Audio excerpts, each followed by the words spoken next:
So I've got a few questions today. I've been getting a lot of calls and texts while we observe the stay-at-home situation we have. And so what they're all asking is, what is the new coronavirus and what does that mean for our home loan and mortgage rates? Well, I've been getting that question for sure too a lot. And here's my observations and what I've seen and what I've read and what our senior management has been talking to us about. At the beginning of March, the first 2 weeks of March, we saw interest rates go to their lowest levels ever that the industry's ever seen. And that was largely because the beginnings of the coronavirus were starting to happen. And the fear was that there was going to be a slowdown in the economy. And whenever there's a slowdown in the economy, rates tend to go down. So bad news for the economy is good news for rates and vice versa. As that happened, the lending industry got a tsunami of refinance activity that literally overwhelmed everything. There's only so much capacity that any industry has, and the volume that came in overwhelmed the industry. And so rates started going up for a few reasons around the middle part of March, and we're now actually up anywhere from 0.5% to 1.5%, depending on the programs. And the reasons that I see, and best that I've read about and studied is, number one, the volume just was too much for the industry to digest, and it needed to slow it down. And it slows it down with price, which is interest rate in this case. Number two is the loan servicers, the big companies that collect everybody's mortgage payments, even though they may not own the loan, they own the servicing of the loan, and there's value in that. They're absolutely scared to death right now of what these forbearance programs could do to their portfolio of loans. People stop making their payments, even if they're capable of making their payments, because the government is, kind of erring on the side of caution there. There's a lot of fear in that, and the market just absolutely hates uncertainty. We are starting to see rates kind of settle back a little bit, and our senior management just did a conference today and told us that they do expect rates to come back down, not maybe all the way to where they were. I mean, I literally locked fixed rates below 3% at the first couple weeks of March. And now we're seeing those same programs, like I said, are 0.5% to 1.5% higher. I do think we're going to see them come back down into the low to high threes, again, depending on programs, credit scores, all those things that affect rates. And I think they're a little bit artificially high right now. Got it. So another question I'm getting is, do the emergency interest rate cuts by the Fed bring the potential for even lower long-term mortgage rates? The Fed affects short-term rates. That's all they can control. And that does cause a lot of confusion with people because they hear that, oh, the Fed dropped rates and can I get a 0% mortgage now? And mortgage rates are influenced by the long end of the spectrum or the yield curve. Ultimately, there is an indirect impact, but there's not a direct impact. I think the biggest thing that the Fed's move did was it helped throw liquidity into the system and be kind of a backstop so that the economy didn't fall apart. They had to make that emergency move. So indirectly, yes, but directly, it's not going to impact long-term mortgage rates. Got it. So obviously there's a lot of people staying home, they're looking online, they're still interested in taking advantage of the rates. What should our clients know as they prepare to resume their search for new homes when I sell their existing house? What should they prepare for as far as the financing? I think it's always best to be ready and not need to be ready than want to act and not be able to act. And by that, I mean, I've seen it happen many, many times. I'm sure you have too, where we talk to clients, they're in the market, they're looking, they're thinking about it. You find them the perfect home that checks all the boxes and they're excited, but they haven't taken the time to get pre-approved yet. By the time they do that, the house is gone and they can't make their offer. So there's no downside in doing your homework now, getting pre-approved, being ready to pounce. Nora and I'm not going to share our secrets here, but Nora and I do some things differently than other realtor lender teams do to give our clients an unfair advantage in the offer process.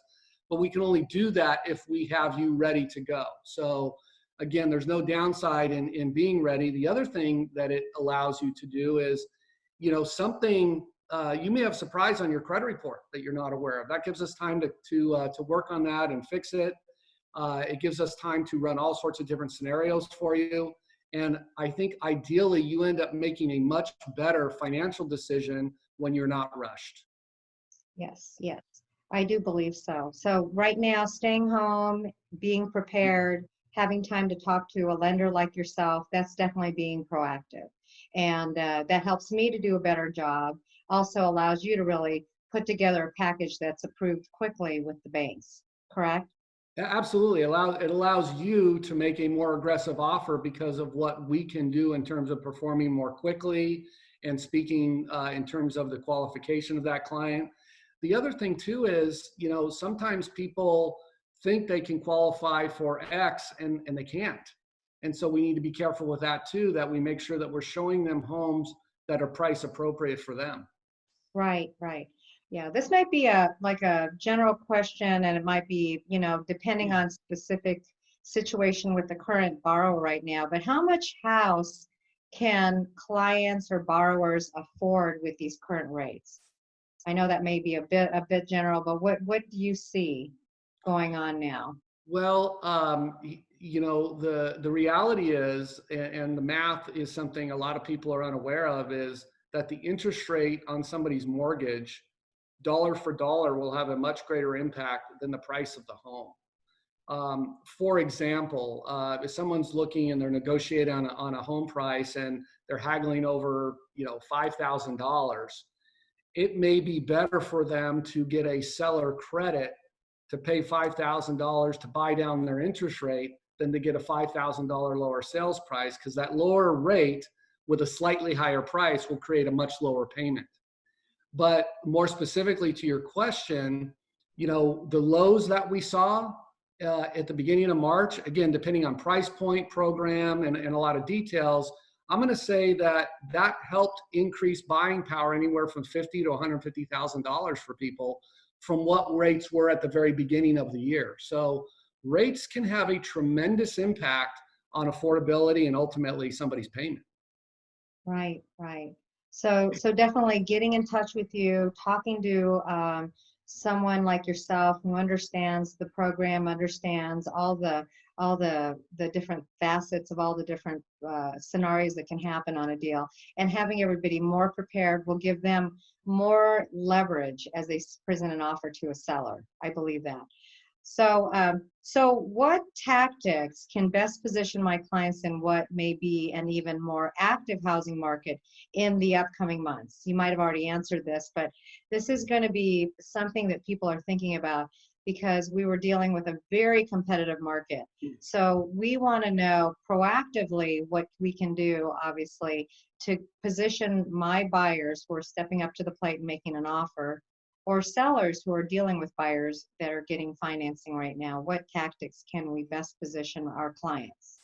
Well, I think there's a couple of things. We talked about it, being, very, very pre-approved so that you can move and act quickly, exactly what you qualify for. That's number one. I think number two, the good listing agents out there do, some of the things you do that, where you partner with me and ask me to cross-qualify buyers on their listings, because what's a nightmare for a listing agent and a seller is to be at day 28 of a 30-day escrow and all of a sudden you get that phone call, oops, they don't qualify, as we just had with one of the transactions that you had that fortunately we were able to ultimately help that client and get that deal closed. So I think sellers should want to be working with listing agents that are very aggressively protecting their interests, like you do, and making sure that any of the offers the buyers are coming in with are legitimate and ready to go. And of course, anything you can do to get your buyer in a position to be non-contingent, or at the very least, their home is sold and in escrow, is going to make their offer a lot more attractive. Yep. And you know, I do have to say, as a testimonial for Dave, Dave has been extremely proactive in helping me probe into whether or not a client is ready and able to buy one of my listings. And he's been able to prevent going down the line and going into an escrow and waiting 21 days. He's been able to prevent a non contingent buyer that thought they were able to buy the home. We were able to maybe give them a different program so that they can go to a different home. So, you know, one thing I'll tell you about Dave, and I will say this as we end this conversation, is that it's someone that I trust. Dave is one of the lenders that I can trust. Dave is one of those that he can get to the bottom line, figure out what the best program is for his clients. And one thing I'll tell you, he's extremely great at helping me as a realtor, because he helps edify me and he helps support me and I support him. I believe that his partnership is one of the best I've seen ever in the marketplace. So I'm appreciative of you, Dave.